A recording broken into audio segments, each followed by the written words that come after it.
At 14, I've been trying to successfully make money online. And after years of failure and perseverance, at the age of 23, I own multiple online businesses that bring me in a 7-figure a year income. So in this video, I want to tell you how I started my first business at the age of 14, all of the business ventures I tried after that, and the lessons that I learned that brought me to where I'm at today. If you're new here, my name's Jordan, and I'm currently documenting the entire process of building my online business with as much transparency as possible. So if you're interested in starting your own online business, make sure to subscribe down below for new videos every Friday. All right, let's get started. So let's take it back to the beginning. I grew up in a small city of Florida with a single mom who was raising me and my sister. Every day I watched my mom work extremely hard to do whatever she could to provide for me and my sister. She would wake up extremely early to go to a job that she didn't necessarily like just to make ends meet. So from a very early age, I got to understand the value of work ethic. Though from seeing her struggle and live the life that she lived, it really gave me a major inspiration to do something bigger. Obviously as a kid, I didn't know exactly what I wanted to do, but I knew it wasn't the traditional route. Now, since we didn't have a lot of money, I spent a lot of time at home. And usually when I was at home, I was doing one of two things. I was watching YouTube videos or playing video games. I would watch so many YouTube videos of kids that were my age or just a little bit older, and it really inspired me to start making videos of my own. So when I was super young, I asked for a camera for Christmas. My mom, my grandma, my sister, they all scraped together some money, and I actually got a flip camera for Christmas. So not thinking anything of it, I just started filming funny videos with me and my friends and uploading them online. I did this for about a year and never saw any crazy growth, but it was a really fun time period, and it taught me skills that I still use to this day. In that same time frame, I was getting pretty insane at Call of Duty. I would probably play this game for 5 to 6 hours every single day. And this was around 2011, 2012 when gaming channels were on the rise like crazy. So I took the video editing skills that I learned and started chopping up my clips and uploading them online. I was really big into trick shotting, if any of you know what that is, and if not, I'll just throw up an old clip of mine on the screen. Anyways, after doing that for some time, it got to the point where I could actually make some money from it.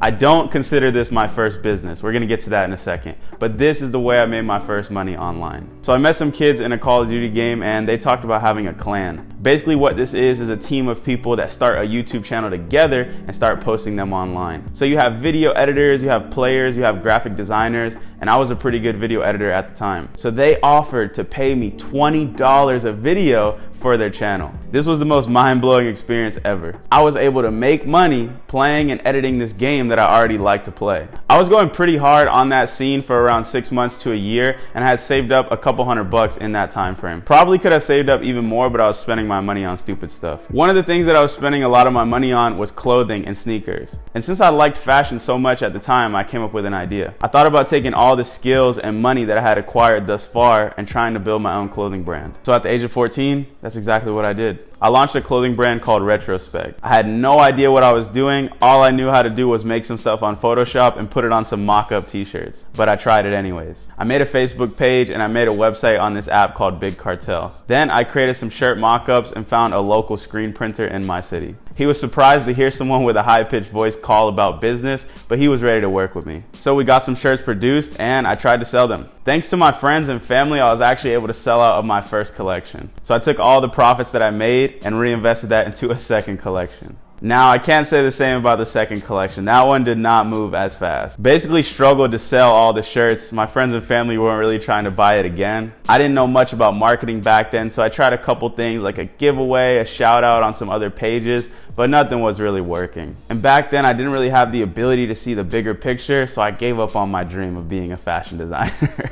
I still actually have some of the clothes to this day, and it holds a special place in my heart. I'm probably gonna keep them for the rest of my life. So at this point, I'm sitting on a bunch of t-shirts, a brand that I don't wanna run anymore, and a little bit of money. I decided to step over to the other side of the fence and try to make money with sneakers. I had heard about a couple kids in my city that were making money from reselling shoes, and I thought that seemed like a great hustle for me. I would go camp out for shoes, I would buy them on Facebook groups, trying to get the best deal possible, and flip them for a higher price to make a little bit of profit. But I actually took this a step further by creating a Facebook group in my city for people who want to trade shoes. This actually proved to be really successful because I had a lot of trust in that community because I was the admin of the group. From selling shoes, I was able to save up my first $1,000, and this was a huge milestone that I wanted to do for so long. Instead of doubling down on sneaker reselling, I wanted to try to take it to that next level. So I decided to host a sneaker reselling convention. These events were huge in places like Miami, LA, and New York, but nobody was doing it in the small towns, so I wanted to host one in my local city. I took the $1,000 I had saved, I partnered with another kid who had about the same amount of money, we put it together, and we rented out the biggest convention center in my city. I posted about this thing everywhere inside of my Facebook group. I had influencers in our city post it. I printed out flyers and stuck them all around the city. I did everything I could to try to blow this event up. And it kind of worked. At the age of 16, I rented out this convention center and had over 200 people in attendance. There was literally a line out the door waiting for us to open at the start of the morning. This was a very important day for me because this was the day that I realized that this is what I want to do for the rest of my life. I realized that if there's an idea I have or if there's a goal I want to accomplish, I can do it. I realized that you didn't have to go the traditional route and there's other ways to live this life. And overall, it was a day that I will always remember. So I hosted the event. I thought I was killing it. We had all these people in the event. I was on stage speaking. We were giving away $500 pairs of shoes. And then we make it back to my mom's house and we're like, all right, let's count the money. Well, after we did all the math and I paid out everybody that needed to be paid, this event lost me money. This one crushed me pretty bad because in the same day, I went from being on 12 out of 10 happiness to negative 12 out of 10 happiness. I was so upset and so confused on how this could have happened. It was a very important lesson in business of know your numbers and also know who you're working with. But regardless, that's what happened. The main reason why it failed is just because I didn't fully understand the expenses that came along with doing this. I only factored in the expense of the event cost up front. When it was all said and done, things added up pretty quickly. We had a DJ, we had food, we had people helping us clean up. I had to pay my business partner out. There was no money left over when it was all said and done. Big lesson learned at an early age, know and understand your numbers very well. And I'm not gonna lie, after that event, I kind of took a short break on entrepreneurship. That failure hit me pretty hard, and I know you guys have had some failures like that in your life as well. After that, I didn't try to start another business for about 1.5 years. Now granted, I didn't have a job, so I was doing little things to make money here and there. And that was age 16 and 17 where all my friends were getting clothes, getting cars because they had these little jobs. And I honestly felt like I was not doing well in life. I was an average student. I wasn't really good at any sports. The only thing that I had going for me was this entrepreneurship thing. So while everybody was getting jobs, even though I didn't start another business, I was still trying to make money on the side. When I look back on it, it's funny the things that I was doing to make $1, but I'll break them down for you. One of the things I did that made me around $50 to $100 a week was doing tech support on Craigslist. Now I know how stupid that sounds, but in a way it kind of worked. Basically, I made a listing on Craigslist that I would help people with their computers, their TVs, and any electronics they had in the house. I was literally taking my mom's car, pulling up to strangers' houses and working on their computers for like $50 a gig. Super dangerous, would not recommend, but you gotta do what you gotta do.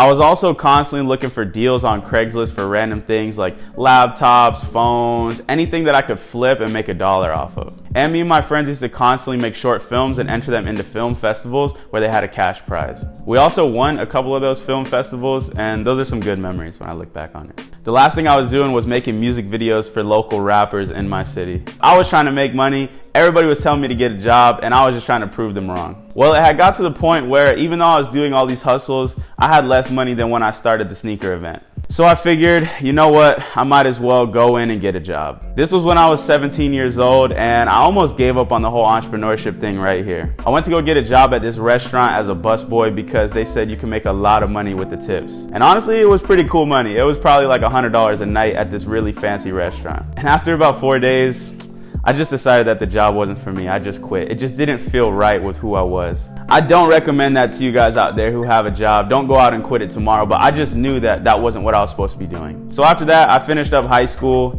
I was kind of forced to go into college because I wasn't making money and it just seemed like something to do. Once again, when I was in college, it didn't match up with who I was and I didn't feel right. So I made a promise to myself. Once this first semester of college is over, you're gonna go home and you're gonna build a business that allows you to never come back to this place again. And that's exactly what I did. The summer after my first year in college, I worked every single day and night to build my first dropshipping business. I had sleepless nights. I had nights that I would cry myself to sleep. I was miserable. I was spending every dollar that I had. I was spending every minute of the day doing this and going to the gym. And eventually it paid off. But for 3 months, I went all in. I pushed myself to the absolute limit. I borrowed money from friends and family. I really pushed myself to the level of exhaustion. But in hindsight, I would do the same exact thing again. And in that first year starting that business, it scaled to over $700,000 in sales. I was able to move out, drop out of school. I started making YouTube videos again, and overall I was living a life that I was truly proud of. After I had crossed $1 million in sales with my store and my YouTube channel was doing well, I even moved all the way by myself to Los Angeles. I got to live in my dream apartment in LA, meet so many people that I looked up to, and work with amazing people over the 3 years that I was living there. And since then, I've grown my channel to almost 100,000 subscribers, made multiple 7 figures with e-commerce, helped thousands of people start their own journey, employed some of my family members, helped a lot of my friends and family get their start, and the best part is, my journey is just beginning. Nowadays, I have an e-commerce brand, which is what I talk about on my channel. I have a software company called Viral Vault, which is all about helping people start their own online store. And I have this YouTube channel that you're watching today. If I can do it, you can do it too. I didn't grow up with rich parents. I didn't have an entrepreneurial father that showed me everything. I learned all this on my own through countless trial and error and so many failures. So if you want to start your own business, get ready, because it's going to be a hell of a ride. But I promise you, it's worth it on the other side, and you must stick through it. So that's all for this video. Thank you so much for watching. If you enjoyed this video, make sure to smash the like button and comment down below, what is your goal? What is the thing that you want to accomplish? I'll be reading every single one of your comments and trying to reply to all of them. I'll see you guys in my new video next Friday, but in the meantime, I hope you have a great weekend. Talk to you soon. Peace.